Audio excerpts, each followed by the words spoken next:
नमस्कार। Hello doctor कार्यक्रम में आपका स्वागत है। आज भागती दौड़ती ज़िंदगी के अंदर एक्सीडेंट और ट्रॉमा एक मेजर प्रॉब्लम हो गए हैं और लीडिंग कॉज ऑफ डेथ या मॉर्बिडिटी की अगर बात करें तो उसमें एक्सीडेंट या ट्रॉमा भी एक बहुत इम्पॉर्टेंट कॉज माना जाता है। और कारण क्या है? कारण यही है कि अपन समय या अपने जीवन को बहुत हल्के में ले लेते हैं। आज भी अपन सड़क पे निकलते हैं तो देखते हैं किस तरीके से लोग बाग ट्रैवल करते हैं, किस तरीके से गाड़ियाँ चलाते हैं। यही कारण है कि अपनी जल्दीबाजी में या व्यक्ति ड्राइविंग के वक्त बहुत चीज़ें सोचता रहता है, चीज़ें वो दिमाग के अंदर ड्राइविंग से ध्यान हटता है और एक्सीडेंट, छोटी सी गलती जीवन के लिए खतरा हो सकती है या तकलीफ भी दे सकती है। जी हाँ, इसी विषय पे चर्चा करने के लिए कि ट्रॉमा इंजरी या रोड ट्रैफिक एक्सीडेंट्स में डूज एंड डोंट्स क्या है, क्या करना चाहिए या क्या नहीं करना चाहिए, और कैसे कोई भी व्यक्ति उस समय किसी भी व्यक्ति को जो इंजर हुआ है उसको अपन अगर समय पे किस तरीके से लेके जाएं तो उसका जीवन बच सकता है। इसी विषय पे चर्चा करने के लिए आज हमारे बीच मौजूद हैं डॉक्टर राकेश, जो कि एसएमएस ऑर्थोपेडिक्स डिपार्टमेंट में एसोसिएट प्रोफेसर है। डॉक्टर राकेश, आपका बहुत बहुत स्वागत है।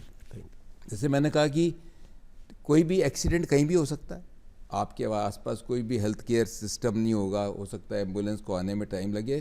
तो ये जागरूकता बहुत ज़्यादा ज़रूरी है कि जो व्यक्ति वहाँ पे है वो किस तरीके से उस व्यक्ति की हेल्प कर सकता है। आपका क्या मानना है, एक जो जनरल अवेयरनेस में या ट्रीटमेंट ऑफ ट्रॉमा में जो आसपास के व्यक्ति हैं उसकी कितनी इंपॉर्टेंस है? जो ड्यूरिंग जो एक्सीडेंटल साइट होती है वहाँ पे जो आसपास के जो लोग होते हैं उनका बहुत बड़ा रोल होता है उसकी लाइफ को बचाने में। सबसे पहले वहाँ पे भीड़ इकट्ठी नहीं होनी चाहिए, उसको एक खुला इन्वायरमेंट पेशेंट को, जो पर्सन एक्सीडेंट हुआ है उसको मिलना चाहिए। दूसरी बात, उसको बैठाना नहीं चाहिए। लोग उसको बैठा देते हैं, उसके बहुत सारी इंजरी जो होती हैं जिसकी वजह से उसको परमानेंट डिसेबिलिटी भी मिल जाती है। जैसे कोई सर्वाइकल इंजरी हुई, स्पाइन इंजरी हुई, मोस्टली हमने देखा कि लोग उसको बैठा देते हैं। बैठाना नहीं चाहिए, उसको खुला एकदम फ्लैट सरफेस पे लिटाए रखना चाहिए। तीसरी इम्पोर्टेंट चीज़ है कि ये देखना चाहिए कि कहीं ऐसा तो नहीं है कि वो पेशेंट बेहोश है। बेहोशी की कंडीशन में क्या है कि उसको सांस लेने में बहुत तकलीफ होती है। इस दौरान सबसे पहले क्या है, उसका माउथ जो हेड को टिल्ट करके वो माउथ ओपन करना चाहिए जिससे कि वो सांस ले सके, बेहोशी की कंडीशन में वो सांस ले सके। तीसरी जो सबसे इम्पोर्टेंट चीज़ है कि कहीं ब्लीडिंग तो नहीं हो रही उसकी। अगर ब्लीडिंग हो रही है तो हमें सबसे पहले उस साइड पे कंप्रेशन लगा के उस ब्लीडिंग को रोकना चाहिए। अगर हम रोक देते हैं तो मोस्ट कॉमन जो डेथ होती है ड्यूरिंग एक्सीडेंट और ट्रॉमा, या तो उसको सांस नहीं आता उसकी वजह से उसकी डेथ हो जाती है, या बहुत ज़्यादा ब्लीडिंग हो जाती है जिसकी वजह से उसकी डेथ हो। अगर ये दो सबसे इम्पोर्टेंट चीज़ है, अगर अपन उसकी ब्लीडिंग को कंप्रेस कर दें, कपड़ा है, अपन कपड़े या अपनी शर्ट है, जो भी आसपास अपने पास क्लॉथ है, उससे उस साइड को दबा दें जिससे उसकी काफ़ी ब्लीडिंग रुक जाती है, जिससे पेशेंट को ब्लीडिंग नहीं होगी, शॉक में नहीं जाएगा, हम उसकी जांच बचा सकते हैं। डॉक्टर राकेश, जैसे आपने बताया, ये तो बहुत इंपॉर्टेंट चीज़ बताई कि ब्लीडिंग जो है, अगर ब्लड लॉस हो जाएगा तो फिर अपने को इतना टाइम भी नहीं मिलेगा, ट्रैवलिंग टाइम भी चाहिए। बिल्कुल इंपॉर्टेंट बात है। बट मैं कहता हूँ जैसे एक्सीडेंट या ट्रॉमा जो होते हैं, मल्टीपल लोगों की इंजरीज़ होती हैं। कॉमन किस तरीके की इंजरीज़ होती हैं, और अगर कोई भी व्यक्ति की अगर मल्टीपल ट्रॉमा है तो उसमें प्रायोरिटी क्या है? क्योंकि किसी के मान लो पाँव की बोन में इंजरी है, किसी की कट वुंड है, किसी के ब्लंट ट्रॉमा है, पेट के अंदर है, किसी की हेड इंजरी है। क्योंकि जितनी मैं खुद भी चीज़ें जो जब देखता हूँ या ऑब्ज़र्व करता हूँ, या आम आदमी भी इस चीज़ों को देखता है कि जब भी किसी व्यक्ति की हेड इंजरी होती है तो उसका एडमिशन जो होता है या तो ट्रॉमा वार्ड में और ख़ास तौर पे न्यूरोसर्जिकल केयर में रहता है। तो अगर प्रायोरिटी वाइज इम्पोर्टेंस दी जाए तो किन किन ऑर्गन्स को आप इंजरी के हिसाब से सीरियल में रखेंगे? सबसे पहले जो पेशेंट का हम वाइटली देखेंगे, पेशेंट की लाइफ बचाना बहुत ज़रूरी है। अगर उसका एयरवे, मैंने पहले ही बताया कि जो एयरवे बहुत इंपॉर्टेंट रोल होता है। अगर हेड इंजरी हुई है तो उसमें सांस लेने में तो हम उसका जो बताया, हेड टिल्ट करके माउथ ओपन करके उसको सांस लेने में इम्पोर्टेंट। दूसरा जो ब्लीडिंग है, ये दो चीज़ करके थ्रू एम्बुलेंस के थ्रू हम प्राइमरी जो नियरेस्ट कोई ट्रॉमा सेंटर है वहाँ पे उसको शिफ्ट कर सकते हैं। थ्रू बैकबोर्ड सपोर्ट होता है जिसके थ्रू, और सर्वाइकल कॉलर लगा के वहाँ उसका कंप्लीटली सिस्टमिक एग्जामिनेशन किया जा सकता है। उसके फ्लूइड भी लग जाता है ड्यूरिंग जो पैरा मेडिकल स्ट्रॉप होता है, इसका भी बहुत बड़ा रोल होता है, जो उसके आईवी लाइन लगा के फ्लूइड स्टार्ट करके पेशेंट को शॉक में जाने से रोक सकता है। और जब इमीडिएट जब ट्रॉमा सेंटर में पहुंच जाता है, देन उस ये इम्पोर्टेंट किया जाता है कि उसकी लाइफ को कैसे बचाया जाए। एक बार पेशेंट वाइटली स्टेबल हो गया, जैसे उसका प्रॉपरली सांस उसको मिल रहा है, उसको बीपी भी उसका कंट्रोल है, देन उसके बाद में असेस किया जाता है। अगर पेशेंट को हेड इंजरी है तो फर्स्ट प्रायोरिटी उसको हेड इंजरी को ही ठीक करना होता है। बोन को तो अपन थोड़ा डिले ट्रीट कर सकते हैं, लेकिन हेड इंजरी को सबसे पहले ही अपन को मतलब आप ट्रीटमेंट मानते हो देना कि चाहिए। हेड इंजरी अगर किसी व्यक्ति के है या कोई भी आदमी देख रहा है तो वो सबसे इम्पॉर्टेंट है। मैं सभी दर्शकों को बताना चाहता हूँ ये लाइव प्रोग्राम है और आज हम चर्चा कर रहे हैं ट्रॉमा पे या एक्सीडेंट पे, और हमारे बीच मौजूद हैं डॉक्टर राकेश सलाय जो कि associate professor SMS orthopaedics department में है। ये नंबर जो डिस्प्ले हो रहे हैं आप पे 0141270499 2704098। कोई भी ट्रॉमा एक्सीडेंट से रिलेटेड आपको कोई भी क्वेश्चन हो, कोई भी प्रश्न हो, वो आप डॉक्टर राकेश से ज़रूर पूछ सकते हैं। डॉक्टर राकेश, जैसे चर्चा हो रही थी पेशेंट की शिफ्टिंग की, ये बहुत इंपॉर्टेंट बात है कि अपन ऑर्गन वाइज अगर बात करते हैं या लिम्ब वाइज बात करते हैं कि किसी व्यक्ति के लगता है कि हेड इंजरी है। इंजरी पे तो आपने ब्लीडिंग पे तो बता ही दिया कि अगर कहीं भी ब्लीडिंग साइट है तो आम आदमी को पता है कि उस पर वहाँ पे कपड़ा बांध के ब्लीडिंग रोके, वो बहुत इंपॉर्टेंट बात है। पर अगर किसी व्यक्ति के हेड इंजरी है या स्पाइन जो अपनी रीढ़ की हड्डी है उसमें इंजरी है, क्या क्या डूज एंड डोंट्स हैं जब पेशेंट की शिफ्टिंग के वक्त, क्योंकि वहाँ से किसी भी ट्रैक्टर ट्रॉली किसी भी गाड़ी में व्यक्ति उसको लेके आता है। हेड इंजरी और स्पाइन इंजरी में क्या क्या चीज़ों का ध्यान रखना सबसे चाहिए? पहले कोई भी पेशेंट हो, अपन को ये नहीं पता होता है कि इसके हेड इंजरी तो बेहोशी से पता चल जाता है कि ये बेहोश हो गया, इसके और बहुत सर पे ज़्यादा चोट भी वोमिटिंग है, है, किसी सिर के में खून चोट निकल लगी, रहा इससे है। पता चल जाता है। लेकिन जो स्पाइन इंजरी बहुत ज़्यादा मिस होती है और इसकी वजह से कई बार पेशेंट के परमानेंट पैराप्लीजिया या क्वाड्रिप्लेजिया जैसी सिचुएशन हो जाती है और वो ज़िंदगी भर के लिए पेशेंट हैंडीकैप्ट हो जाता है। तो कोई भी पेशेंट ट्रॉमा का पेशेंट हो उसको बैठाना नहीं चाहिए, उसको इमीडिएटली उसके सर्वाइकल कॉलर आती हैं जो मोस्टली हर एम्बुलेंस में ये अवेलेबल होती हैं। मान लो आपके पास एम्बुलेंस नहीं है तब भी पेशेंट को एज सच हिलना नहीं चाहिए। स्ट्रेट सुपाइन पोजीशन में, सीधी पोजीशन में 6 आदमी नहीं हो तो नॉर्मली 6 आदमी चाहिए होते हैं, 6 आदमी भी नहीं हो तो 4 आदमी बैक के पीछे कोई सपोर्ट लगा के, गर्दन के पीछे कोई लकड़ी सपोर्ट के लगा पट्टे भी ले के, लें जैसे भाई। आपके पास कोई वुडन का कोई प्लेटफॉर्म हो और वो लगा के, और पेशेंट को ऐसे शिफ्ट करना चाहिए। कोई आपके पास ट्रॉली कोई भी व्हीकल है उसमें, और वो पेशेंट उसी पोजीशन में ही रहना चाहिए, पीछे सपोर्ट के सहारे रहना चाहिए, जिससे कि काफ़ी जो सर्वाइकल और जो स्पाइन ट्रोमा होते हैं उन पेशेंटों में जो पैराप्लीजिया और क्वाड्रिप्लेजिया जो परमानेंट लकवा की स्टेज में वो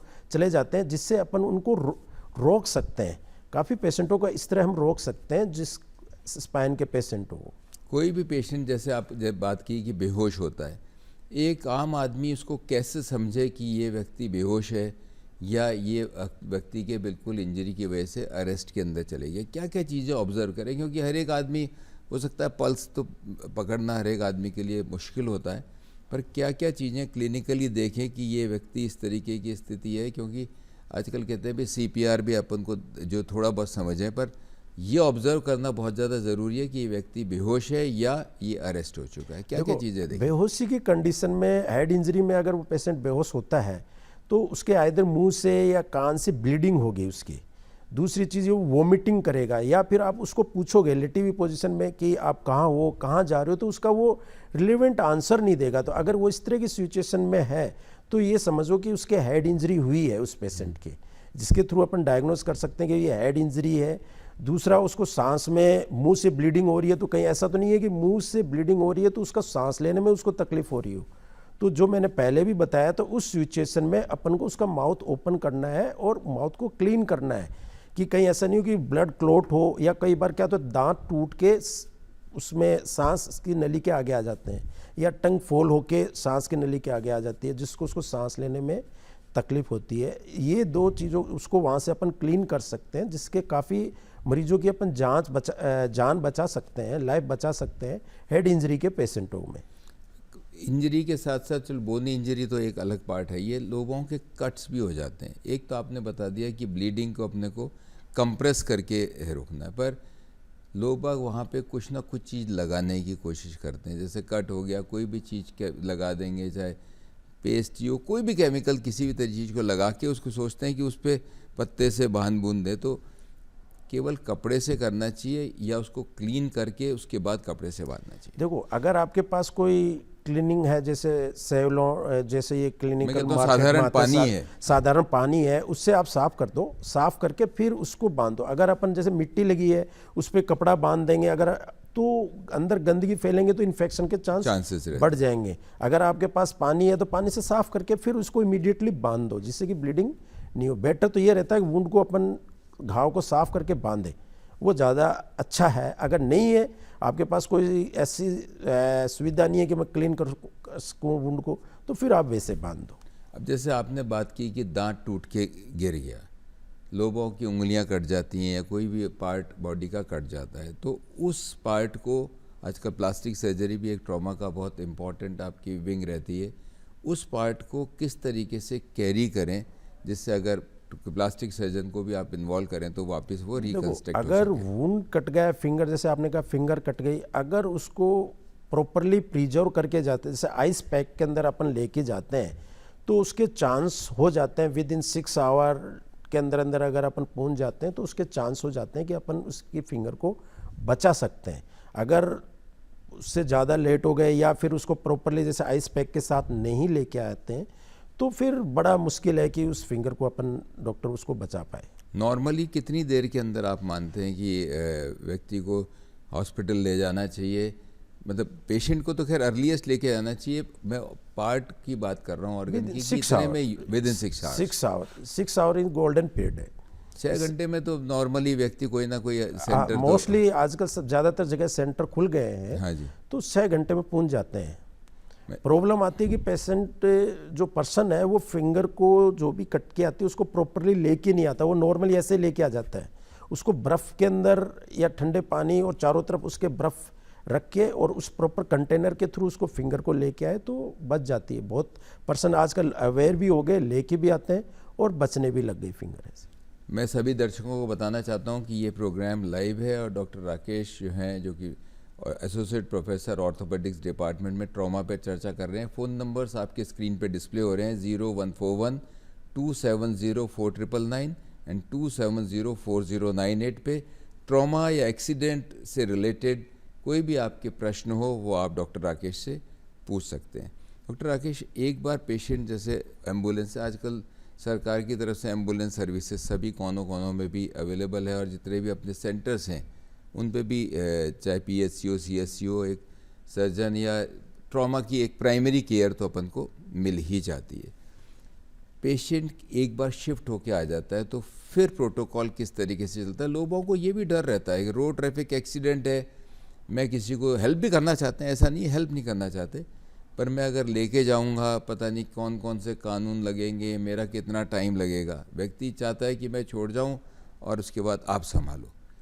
क्या प्रोटोकॉल्स हैं? देखो, अगर ट्रॉमा सेंटर में कोई भी पर्सन लेके आता है किसी भी एक्सीडेंट पर्सन को, तो ऐसा नहीं उसको कभी परेशान नहीं किया जाता है। गवर्नमेंट के थ्रू ही, गवर्नमेंट के पर्सन ही उसके सब जांचें करवाते हैं। वही पर्सन उसको एक्सरे रूम में लेके जाएंगे, वही पर्सन उसका CT स्कैन करवाएंगे। गवर्नमेंट के पर्सन, जो पर्सन लेके आए उसको कभी परेशान नहीं किया जाता। और लोगों से ये अवेयर इच्छा भी है कि ज़्यादा से ज़्यादा लोग जो एक्सीडेंट पर्सन है वो इसलिए नहीं लेके आते कि उनको डर लगता है कि कोई हॉस्पिटल में हमसे सब कुछ काम करवाएंगे। हाँ, ऐसा बिल्कुल भी, पुलिस की कार्रवाई भी होगी लीगल केस नहीं, तो बनेगा ही। ऐसा कुछ भी नहीं है, 1% भी ऐसा नहीं है। और वो पर्सन अगर वो सीधा जाके डॉक्टर को हैंड ओवर कर दे और अपने घर चले जाए, बस इतना सा है। डॉक्टर फिर अपने लेवल पे सब कुछ उसकी जांचें करता है, अपने लेवल पे सब इन्वेस्टिगेशन करता है और ट्रीटमेंट। इवन कई बार हम अगर उसकी लाइफ बचानी है तो विदाउट उसके हम ऑपरेशन भी शुरू कर देते हैं, क्योंकि लाइफ बहुत इंपॉर्टेंट है एज कम्पेयर टू अदर चीज़ों की। डॉक्टर राकेश, चर्चा जारी रहेगी। एक फ़ोन कॉलर है। Hello hello hello. हाँ, कौन बोल रहे हैं आप और कहाँ से बोल रहे हैं? मैं हरिकृष्ण बोल रहा हूँ जयपुर से। हाँ हरे कृष्ण जी, क्या प्रश्न है आपका? मेरा प्रश्न है कि यदि सफर में कहीं जा रहे हो और आंख में अचानक चोट लग जाए सफर में एक्सीडेंट के कारण और ब्लीडिंग हो रही हो, तो हमें क्या करना चाहिए? और दूसरा, हाँ जी। यदि अन्य किसी अंग में चोट लगे और ब्लीडिंग बहुत ज्यादा हो तो हमें उसे रोकने के लिए क्या करना चाहिए? वो दो चीज़ें बहुत इंपॉर्टेंट बात की। कॉमन तो एक फैक्टर है कि ब्लीडिंग, जो कि आपने बताया कि उस एरिया को अपन कंप्रेस कर दें या आइस पैक लगा दें जिससे चीज़ें रुक जाएं। पर आई, क्योंकि आई भी एक बहुत इम्पॉर्टेंट वाइटल स्पेशल सेंस है अपनी बॉडी का, और आई में अगर कोई इंजरी हो जाती है तो डूज एंड डोंट्स, क्या करना चाहिए क्या नहीं करना चाहिए। ब्लीडिंग का जहाँ तक आई की बात है तो सबको पता है कि आइस पैक लगाओ और उसको प्रेस करके रख लो। बाकी डूज एंड डोंट्स क्या क्या है? देखो, आई के अंदर अगर इंजरी हो जाती है तो मोस्टली आइस है आपके पास में घर पे अवेलेबल है, तो आइस को आप यूज करें और उसको कंप्रेशन लगाएं। लेकिन जो चीज़ आपको नहीं करनी वो रब नहीं करना आई को बिल्कुल भी रब नहीं करना। आप कंप्रेस करके आप अपने नियरेस्ट जो आपके सेंटर है वहाँ पे आप जाके डॉक्टर को दिखाएं। उसके बाद में वो आगे का कि आपकी आई के अंदर जो इंटरनल इंजरी है वो किस लेवल पे है और इंटरनल कौन से पार्ट में इंजरी है, उसके हिसाब से उसका ट्रीटमेंट। लेकिन आई को कभी रब नहीं करना आपको। बिल्कुल सही बात है, क्योंकि कोई भी कण अगर उसके अंदर है तो आपकी कॉर्निया को बिल्कुल वो डैमेज कर सकता है। बात अपनी चल रही थी कि कोई भी व्यक्ति हॉस्पिटल में लेके जाता है पेशेंट को, एमएलसी तो बनती है। मैं दोबारा चाहता हूँ कि ये पूछें कि जो व्यक्ति लेके गया है उससे कितना समय लगता है, या पुलिस उससे क्या पूछताछ, लिखावट या उसकी आइडेंटिटी पूछती है या नहीं पूछती? देखो, हॉस्पिटल में जो पर्सन लेके आता है उस दौरान पुलिस वहाँ होती भी नहीं है, वो हॉस्पिटल को हैंड ओवर करके जा सकता है। पुलिस उससे नहीं तो उसको अपनी आइडेंटिटी बताने की भी जरूरत नहीं अगर है। वो बताना चाहे तो बताए, नहीं बताना चाहे तो मत बताए। हाँ, कोई क्योंकि उसमें व्यक्ति को ये लगता है मैं अपनी आइडेंटिटी बताऊंगा, कौन हूँ, मेरे पास फिर आएगा, समय किसी के पास नहीं है। हॉस्पिटल में 5 मिनट का भी समय डॉक्टर उसका खराब नहीं करेगा। वो हॉस्पिटल में आया, इमरजेंसी में होड़ के ये पेशेंट एक्सीडेंट है, वहाँ मिला और मैं लेके आ गया, और वो जाना चाहता है तो जाने देते हैं उसको। कभी भी एक क्रॉस क्वेश्चन उससे नहीं किया जा सकता। बहुत इंपॉर्टेंट बात है, और व्यक्ति को ये बिल्कुल भी नहीं डरना चाहिए। हेल्प सब करना चाहते हैं, बट केवल मन में डर रहता है।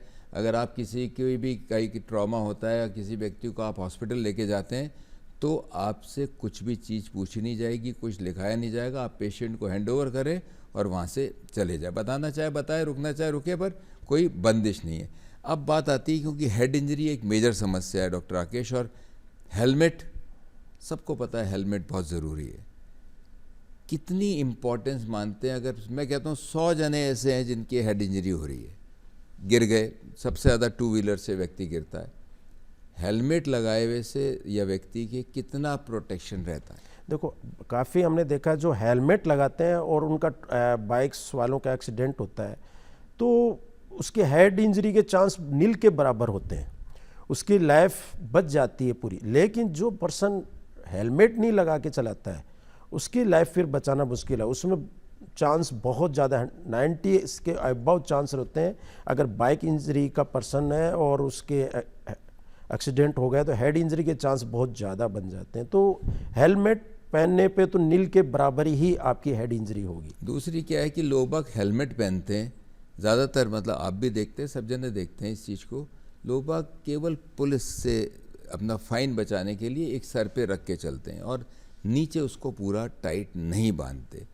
ये जो हेलमेट जो लगा के चलते हैं और बांध के नहीं चलते हैं, तो उस हेलमेट का क्या फ़ायदा है? तो वो तो ज़्यादा डेंजरस होता है। जब आप कभी अचानक ब्रेक लगाते हो और आपने नीचे स्ट्रेप नहीं बांध रखी तो वो आपके आइज़ के ऊपर आ जाता है। ऐसे बहुत से केस आते हैं कि वो अचानक कहीं ब्रेक लगा रहे होते हैं और सामने से वो हेलमेट उसके आइज़ के या फेस के ऊपर आ जाता है और उसका एक्सीडेंट हो जाता है। ये ज़्यादा डेंजरस होता है आप जो स्ट्रेप नहीं लगाते हो।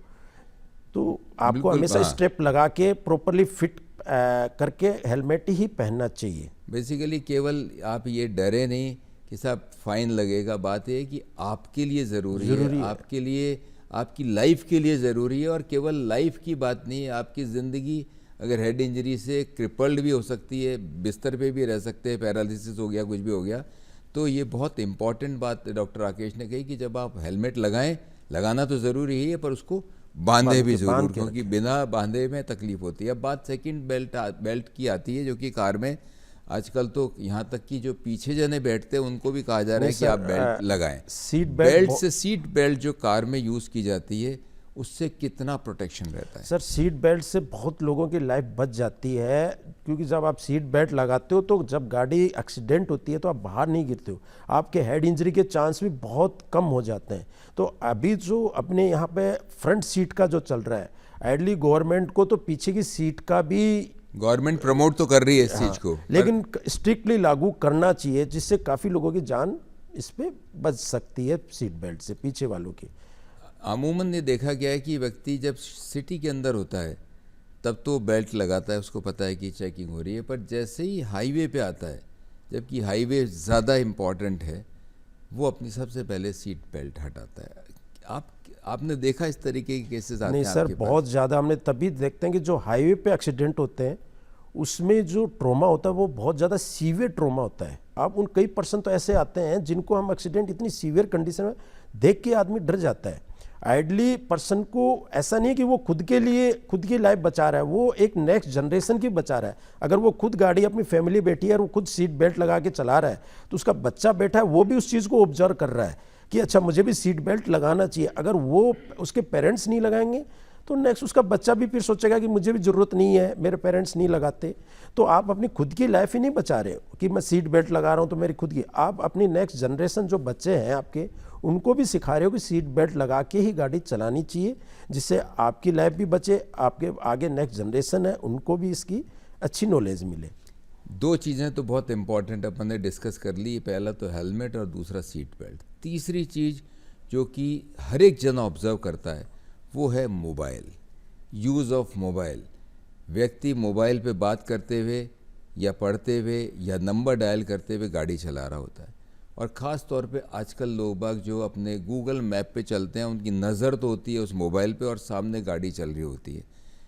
क्या मानते हैं आप कि आजकल जो आपके पास केसेस आते हैं उसमें ध्यान भटकना, ध्यान सबसे इम्पॉर्टेंट तो मोबाइल से, जैसे आपकी विज़न सामने से अगर आपका विज़न जो चले गया मोबाइल की तरफ, एक्सीडेंट होने के चांसेस रहते हैं।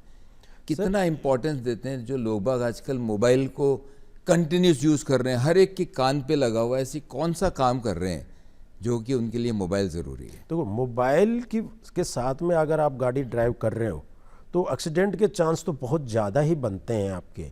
और जो एक्सीडेंट होता है वो भी बहुत सीवियर वाला एक्सीडेंट होता है, क्योंकि आपको कुछ नॉलेज ही नहीं होती कि क्या ब्रेक हो भी रहा नहीं है, लगाते आपका हो। ब्रेन भी कहीं और जगह काम कर रहा होता है।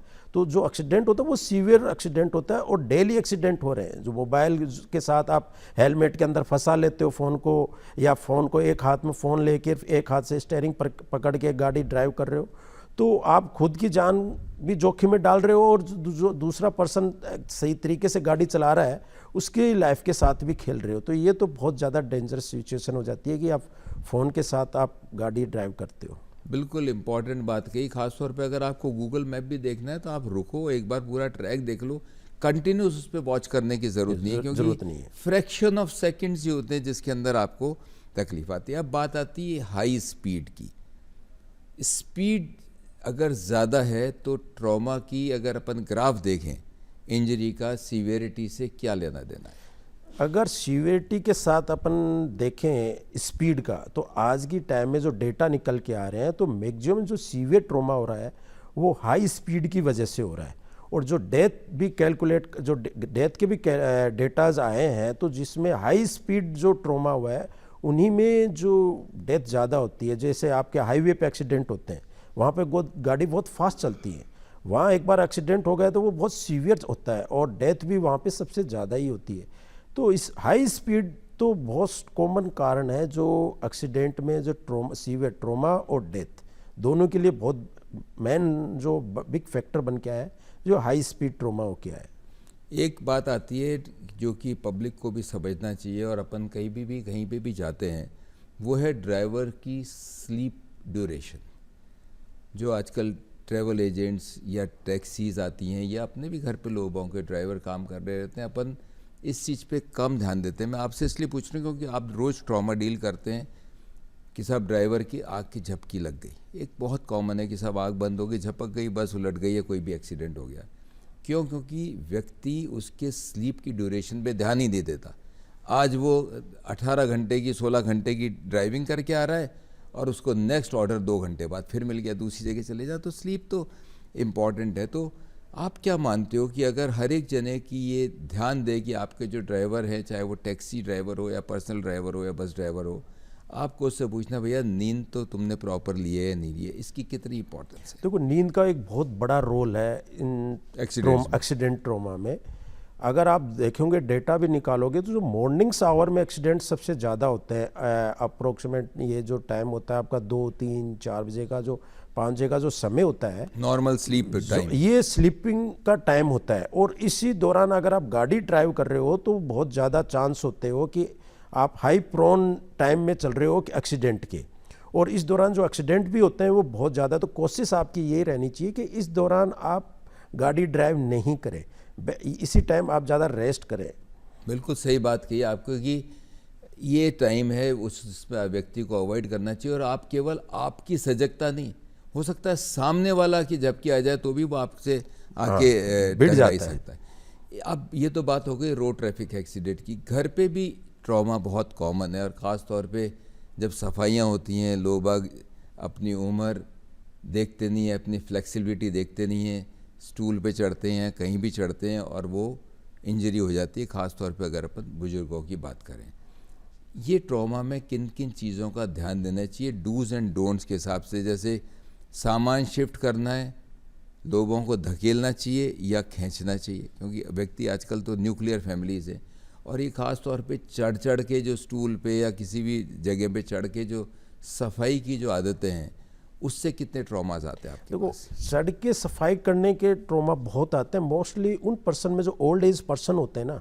उनमें ये ज़्यादा चांस होते हैं, क्योंकि उसमें एक ओल्ड एज में थोड़ा सा चक्कर आने के भी चांस रहते हैं।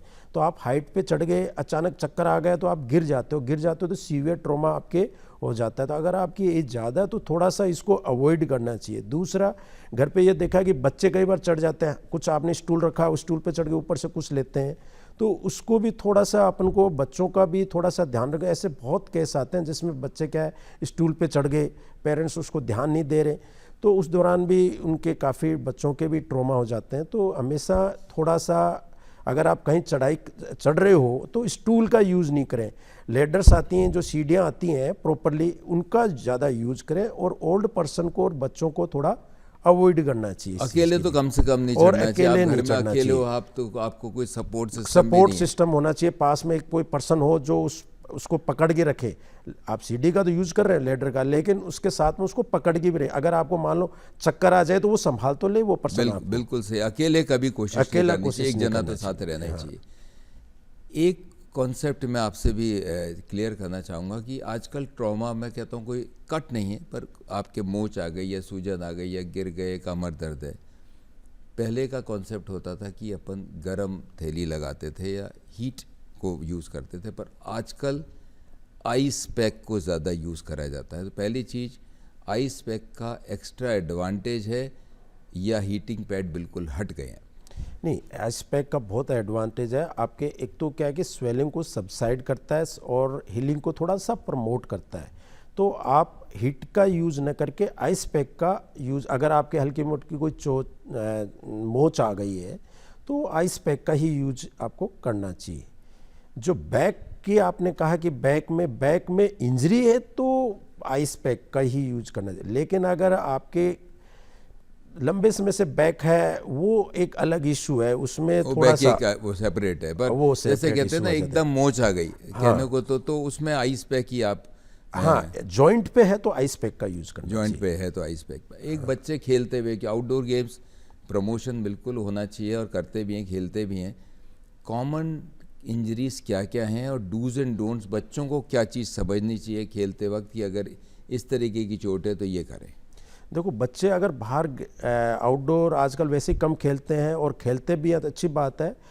थोड़ा सा उनको इस चीज़ को ध्यान रहे। मोस्टली जो आउटडोर गेम खेलते हैं बच्चों के, उनके नी में इंजरी होगी या एंकल में इंजरी होती है। तो मोस्टली तो ऐसा कोई ज़्यादा, अगर इस खेल के दौरान अगर चोट लगती है तो वो ज़्यादा सीवियर ट्रॉमा नहीं होता है। आपकी मोच आ जाती है तो आप एक बार एक्सरे करवा के, अगर ज़्यादा नहीं है तो, बोनी इंजरी नहीं है तो आइस पैक लगा लो, थोड़े दिन प्लास्टर भी रह सकता है। हाँ, नी में अगर आपकी कई बार लिगामेंटल इंजरी ये हो जाती है तो ये भी ठीक हो जाती है, ऐसा कोई ज़्यादा बड़ा इशू नहीं है। कोई मतलब आइस पैक का, क्योंकि आइस पैक तो आपको उसमें भी यूज करना चाहिए। Immediate after trauma ice pack आपको यूज करना चाहिए। बहुत इंपॉर्टेंट बात डॉक्टर राकेश ने कही कि जब भी किसी व्यक्ति के ट्रॉमा होता है या इंजरी होती है, खास तौर पे रोड ट्रैफिक एक्सीडेंट पे, तो सबसे पहले अगर कोई ब्लीडिंग साइट है तो उसको क्लीन करें और उसको कंप्रेस करके बंद करें। दूसरा, शिफ्टिंग, अगर पेशेंट अनकॉन्शियस हो गया या हेड इंजरी है तो पहले उसकी गर्दन को टिल्ट कर दें, मुंह से पानी या कुछ देने की कोशिश ना करें। शिफ्टिंग के वक्त उसकी जो है बिल्कुल स्पाइन को स्ट्रेट रखें, क्योंकि पता नहीं स्पाइन के अंदर क्या इंजरी है, तो कोई फट्टे पे या किसी भी लकड़ी के उस पे, या फिर 4 जने बिल्कुल उसको सीधा लेके शिफ्ट करें और अपने नियरेस्ट सेंटर पे तुरंत चले जाएं। डॉक्टर राकेश, आप आए, इतनी इंपॉर्टेंट जानकारी दी, इसके लिए धन्यवाद। नमस्कार।